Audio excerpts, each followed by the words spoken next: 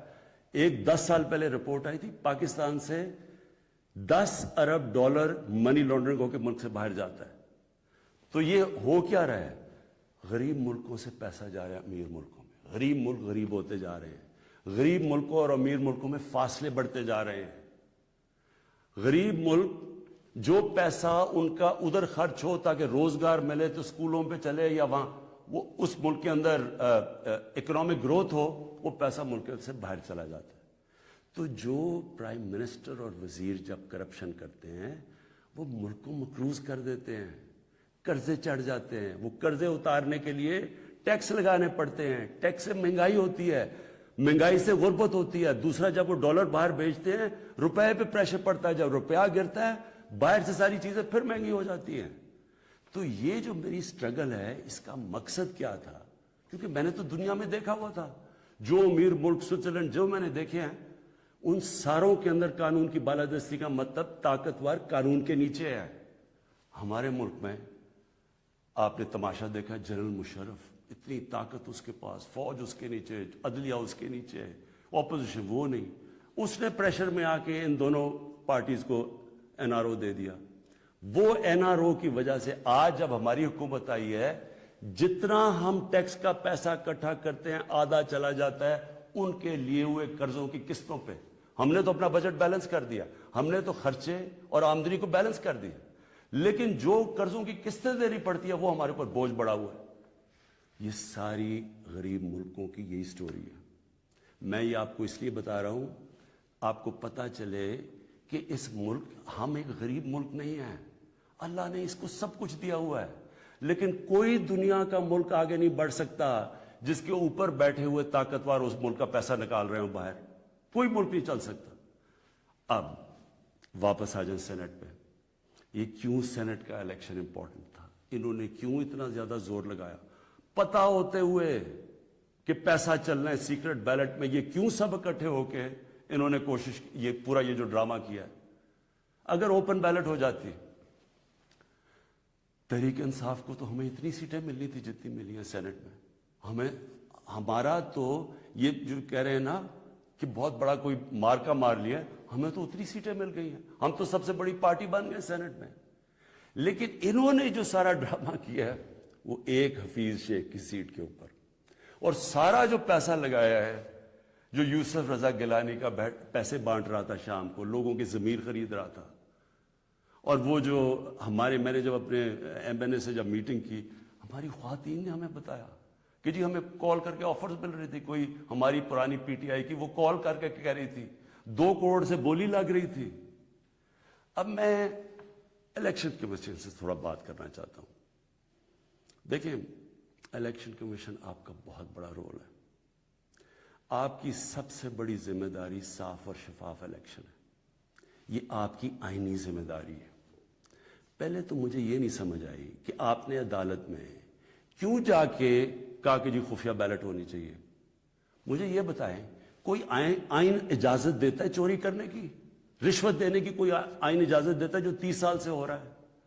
پھر جب آپ کو سپریم کورٹ نے موقع دیا کہ انہوں نے آپ کو کہا کہ ہاں اس دن سیکرٹ بیلٹ کروا لو، لیکن اس کے بعد ان کی آئیڈینٹیفیکیشن رکھو بیلٹ کی کہ ہم مثلا آج پتا چلوانا چاہتے ہیں جی ہمارے 15-16 لوگ جو بکے ہیں، میں ورڈ یوز کر رہا ہوں بکے ہیں، ہمیں پتا تو چلے وہ کون ہے۔ آپ نے ان مجرموں کو بھی بچا لیا یہ سیکرٹ بیلٹ کروا کے، آپ نے ہماری جمہوریت کو نقصان پہنچایا ہے۔ مجھے بتائیں کون سی جمہوریت ہے جدھر پیسے دے کے کوئی سینٹ بنتا ہے؟ یہ جمہوریت ہے؟ جمہوریت کا تو مطلب ہوتا ہے الیکشن سے لوگ اوپر آتے ہیں، یہ پیسے دے کے اوپر آنے کا یہ جمہوریت ہے؟ دوسرا مجھے بتائیں کہ جو ہمارے بچے ہیں، ہمارا ایک نوجوان آبادی ہے، ہم کیا ان کے لیے مثال سیٹ کر رہے ہیں؟ سارے ملک کے سامنے پیسے چل رہے ہیں، وہ ویڈیو چل رہی ہے پیسے کی۔ اس سے پہلے ویڈیو چلی جو 2018 کے الیکشن میں کہ جناب وہ ایم پیز کروڑوں روپے ایسے ایسے کر کے بیگز میں ڈال رہے ہیں۔ کوئی کچھ کوشش کی؟ کیا آپ کو یہ نہیں پتا کہ آپ کی ذمہ داری تھی انویسٹیگیٹ کرنے کی؟ ساری ایجنسیز آپ کے نیچے ہیں، سب کے سامنے یہ تماشا ہوا۔ مجھے یہ بتائیں کہ جب ایک ملک کی لیڈرشپ، یہ لیڈرشپ ہے سینٹ کی، جب یہ رشوت دے گی اور رشوت لے گی تو آپ کیا کہیں گے کہ پٹواری اور تھانے دار وہ ٹھیک ہو جائے گا؟ کیا آپ کہیں گے باقی لوگ ٹھیک ہو جائیں لیکن لیڈرشپ چوری رشوت دے؟ ایک چائنیز پروورب ہے کہ fish rots from the top. جب اوپر آپ کرپشن کی اجازت دے رہے ہیں اور آپ کے سامنے ہوئی ہے اور آپ کو پتا تو ہونی ہے، میں کہتا کیا، میں نے الیکشن سے پہلے کہا کہ ریٹس لگ گئے ہیں لوگوں کے، بولیاں لگ رہی ہیں۔ آپ کو موقع جب دیا سپریم کورٹ نے، کیا وجہ تھی کہ آپ 1500 بیلٹس کے اوپر کوئی ایک بار کوڈنگ نہیں کر سکتے تھے؟ آپ نے تو پوری طرح ایک موقع دیا ملک کی جمہوریت کو ڈسکریڈٹ کرنے کے لیے۔ اس سے کیا ہوا؟ میں آپ سے سوال پوچھتا ہوں کہ آج کیا ہماری جمہوریت اوپر گئی ہے نیچے گئی ہے؟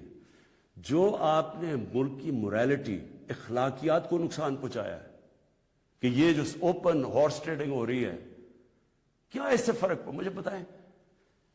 یہ ایک بڑی عظیم خواب کا نام تھا پاکستان، اسلامی فلاحی ریاست۔ یہ علامہ اقبال نے کہا تھا مثال بنے گی مسلمان دنیا کے لیے۔ مجھے بتائیں یہ اپنے نوجوانوں کو آپ کیا بتائیں گے؟ یہ سارے ملک کے سامنے، اور یہ کتنا پیسہ چلا ہے، یہ ابھی تو یہ تو سامنے آ گیا نا آپ کا ویڈیو۔ آپ کو یہ نہیں اندازہ کہ کتنا پیسہ چلا ہے اس الیکشن کے اندر، کس طرح لوگوں نے اپنے ضمیر بیچے ہیں پیسہ بنانے کے لیے، کس طرح ہماری پالیٹکس کو کرپٹ کیا گیا ہے۔ جو کروڑوں روپیہ خرچ کر کے سینیٹر بنے گا وہ حاتم تائی ہے، وہ آ کے ملک کی خدمت کرے گا، وہ یہ پیسہ کدھر سے ریکور کرے گا؟ پھر کہتے جی کہ دیکھیں جی کرپشن بڑی بڑھ گئی ہے ملک میں۔ کبھی قانون سے بھی کوئی کرپشن ختم ہوئی ہے؟ مجھے بتائیں کبھی کوئی قانون بنا کے یا لا انفورسمنٹ سے کرپشن ختم ہو سکتی ہے؟ کرپشن ایک معاشرہ ختم کرتا ہے، ایک قوم مل کے کرپشن ختم کرتی ہے۔ جب ایک قوم ایک میسج دیتی ہے کہ ایک جو کرپشن کرے گا، رشوت دے گا، وہ ہمارے میں سے نہیں ہے، اس کو لوگ شادیاں نہیں کروائیں گے ان گھروں میں، ان کو گوت پارٹیز پہ نہیں بلائیں گے۔ یہاں کرپٹ لوگوں کو آپ مین سٹریم میں لا رہے ہیں۔ اور میں یہ بھی کہنا چاہتا ہوں، ہمارے وہ میڈیا کے لوگ، میں ان سے سوال پوچھتا ہوں، بڑے بڑے صحافی عدالت میں جاتے ہیں، عدالت میں جا کے کہتے ہیں کہ جی وہ نواز شریف کو تقریر کرنے کی موقع دینا چاہیے، وہ نیلسن منڈیلا تقریر کرے گا، ملک کو پتہ نہیں کیا فائدہ ہوگا۔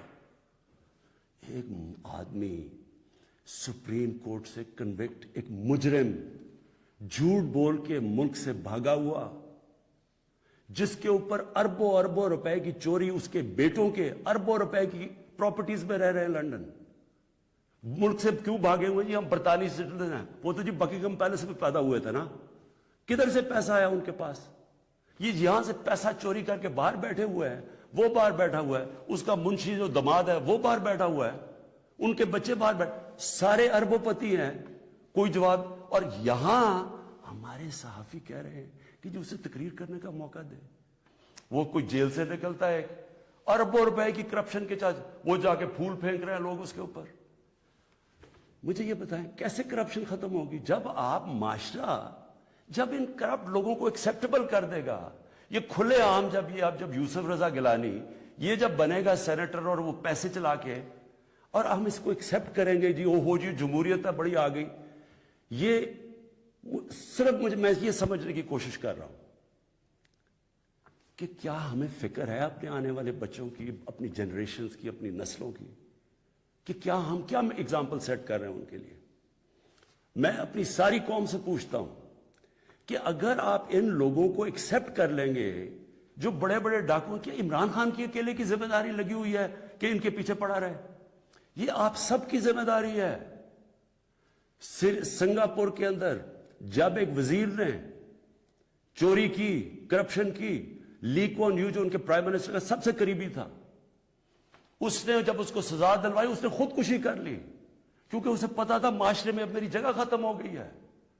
اس کو معاشرے میں ہال نہیں ڈالیں گے, پھول نہیں پھینکیں گے کہ نیب سے باہر آ رہے جی پھول پھینک رہے ہیں. کوئی نہیں پوچھ رہا کہ اس نے کتنی کرپشن کی ہے. میرے پاکستانیوں, دیکھیں یہ آپ کے اوپر ہے.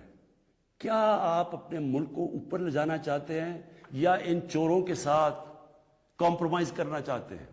ہم آج اس لیے یہاں ہیں کہ ہم نے چوری ایکسیپٹ کی, چوروں کو ایکسیپٹ کیا.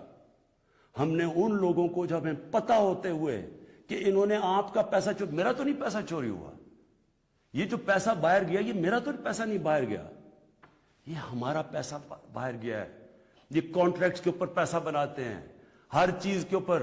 سڑک جو بنی ہوتی ہے 1 ارب روپے میں وہ بناتے ہیں 1.5 ارب روپے میں, باقی پیسہ ان کی جیب میں.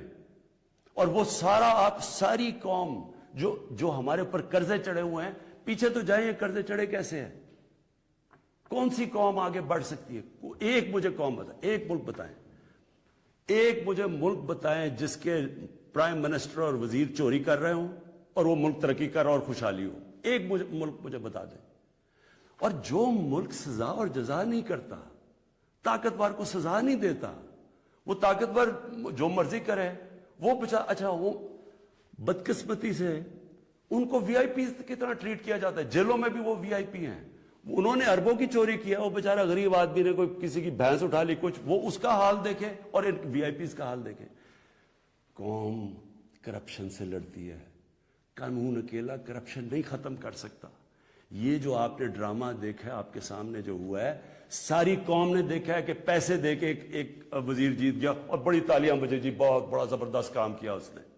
اس کا ماضی اٹھا کے دیکھیں, $60 ملین کا پاکستان کا پیسہ پڑا تھا سوئٹزرلینڈ میں. آصف زرداری تو کہہ ہی نہیں سکتا تھا میرا, کیونکہ اس نے تو کوئی ڈکلیئر ہی نہیں کیا, چوری کا پیسہ تھا. سپریم کورٹ اسے کہہ رہا ہے کہ لیٹر لکھو کہ پاکستان کا پیسہ سوئٹزرلینڈ کو واپس دیں. لیٹر نہیں لکھا. وفاداری جی, میں جی بڑا وفادار ہوں. کس سے؟ کسی انسان سے وفادار ہوں. پاکستان کا پیسہ سوچیں, 8-9 ارب روپیہ پاکستان کا باہر پڑا ہے, وہ آ جاتا, ہم اسے کیا کیا کر سکتے ہیں؟ اسکول بنا سکتے ہیں, لوگ اسپتال, 100 چیزیں کر سکتے ہیں. لیکن جی اس نے وہ تو یہ اس کی سب سے بڑی ہے, اس پہ ڈسکوالیفائی ہوا ہے. آج بڑے زوروں شوروں سے جی سینیٹر بن گیا, جی بہت بڑی کامیابی ہوئی ہے. اب میں آخر میں اپنی آپ سے آخری جو بات کرنا چاہتا ہوں وہ یہ, ان کا خیال یہ تھا کہ میرے اوپر یہ نو کانفیڈنس کی تلوار لٹکائیں گے, اور میں کیونکہ مجھے کرسی بڑی عزیز ہے تو میں ان کو کہوں گا کہ جی ہاں جی ٹھیک ہے, میں آپ کو NRO دے دیتا ہوں, یعنی آپ کی جتنے بھی کیسز میں آپ کو ختم کر دیتا ہوں. میں پرسوں کانفیڈنس موشن لے رہا ہوں, اسمبلی کے پاس جا رہا ہوں, کانفیڈنس اپنی اسمبلی کو کہہ رہا ہوں آپ بتائیں سامنے, کیونکہ وہ تو اوپن ہوگا نا. یہ آپ کا ڈیموکریٹک, میں اب اپنے سارے ممبرز کو کہہ رہا ہوں, یہ آپ کا جمہوری رائٹ ہے. آپ کہہ سکتے ہیں کہ جی ہم عمران خان کے ساتھ نہیں ہیں, میں آپ کی عزت کروں گا, ٹھیک ہے, میں نااہل ہوں, اتنا قابل نہیں ہوں. آرام سے ہاتھ کھڑے کریں, کہ نہیں ہے میں اپوزیشن میں چلا جاؤں گا. اگر آپ جیت جاتے میں اپوزیشن میں بیٹھ جاؤں گا، لیکن خفیہ طور پہ ہاں جی ہم آپ کے لیے ووٹ کریں گے، پیسے لے کے کسی اور کو ووٹ کریں، آپ اپنی آخرت تباہ کرتے ہیں۔ خوف خدا ہونا چاہیے آپ کو، اوپر والا تو سب کچھ دیکھ رہا ہے، ہمیشہ فکر کیا کرے اپنی آخرت کی۔ تو میں کانفیڈنس لوں گا جا کے اپنی اسمبلی سے، اور میں آپ کو یہ بتا دوں، یہ اب میں ذرا مخاطب ہوں، یہ جو سارے پی ڈی ایم کے جتنے یہ بڑے بڑے جو ان کے جو یہ جو بڑے بڑے کیا ہیں، یہ جو بھی ہیں، آپ سب کو میرا یہ پیغام ہے، دیکھیں مجھے اگر پاور میری جاتی ہے مجھے کیا فرق پڑتا ہے؟ میں نے کوئی فیکٹریاں بنائی ہیں آ کے، میں نے کوئی اپنے رشتہ داروں کو کئی بڑے بڑے عہدے دیے ہیں، میں تو کوئی باہر جا کے یہاں پیسے نکال کے تو بڑے بڑے کوئی مے فیئر میں نے کوئی بڑے بڑے گھر لے لیے ہیں، میں تو اپنے گھر میں رہتا ہوں، سوائے حکومت کا میرے اوپر پیسہ ایک ٹریول پہ اور ایک سیکیورٹی پہ، اس کے علاوہ سارے خرچے میں اپنے برداشت کرتا ہوں۔ سارے میرے ٹریول دیکھے، جب میں باہر گیا ہوں 10 گنا کم پیسہ خرچ کیا میں نے ٹریول میں، کیونکہ مجھے یہ نہیں کہ میں آپ کو کہہ رہا ہوں، مجھے خوف خدا ہے، میرے ملک میں بھوک ہے، مشکل وقت سے ملک گزر رہا ہے، میں اپنے ملک کا پیسہ بچاتا ہوں۔ میری زندگی میں کوئی فرق نہیں پڑے گا اگر میں اقتدار میں نہ ہوں، کوئی میری زندگی میں نہیں فرق پڑے گا، لیکن آپ سب کے لیے میرا پیغام ہے، میں چاہے اپوزیشن میں بیٹھوں، چاہے اسمبلی سے بھی باہر ہو جاؤں، میں نے آپ میں سے کسی کو نہیں چھوڑنا جب تک آپ اس ملک کا، میں اگر باہر بھی ہو جاؤں میں اس قوم کے لوگوں کو نکالوں گا۔ یہ جو قوم ہے یہ اپنا جب ملک کا پیسہ چوری ہوتا ہے اس کو بچانے کے لیے نکلے گی، چوروں کے پیسے کو بچانے کے لیے قوم نہیں نکلتی، جو آپ نے جتنی کوشش کر لی ہے۔ میں آپ کو پبلک نکال کے دکھاؤں گا، مجھے کوئی فرق نہیں پڑتا میری زندگی کو، ملک کے لیے جب تک میں زندہ ہوں، میں اس ملک میں قانون کی بالادستی کے لیے اپنے ملک کے اندر یہ لوگ جو کہ میں ان کو ملک کے غدار کہتا ہوں، جو چوری کر کے پیسہ باہر لے کے جاتے ہیں، میں ان کا مقابلہ کرتا رہوں گا، اور میرا یہ ایمان ہے کہ اللہ اس ملک کو بڑا اچھا وقت دکھانے والا ہے۔ مجھے یہ میرا ایمان ہے کہ یہ ملک ایک عظیم ملک بنے گا، اور یہ بنے گا ہی تب جب یہ سارے بڑے بڑے ڈاکو جیلوں میں ہوں گے۔ پاکستان پائندہ باد۔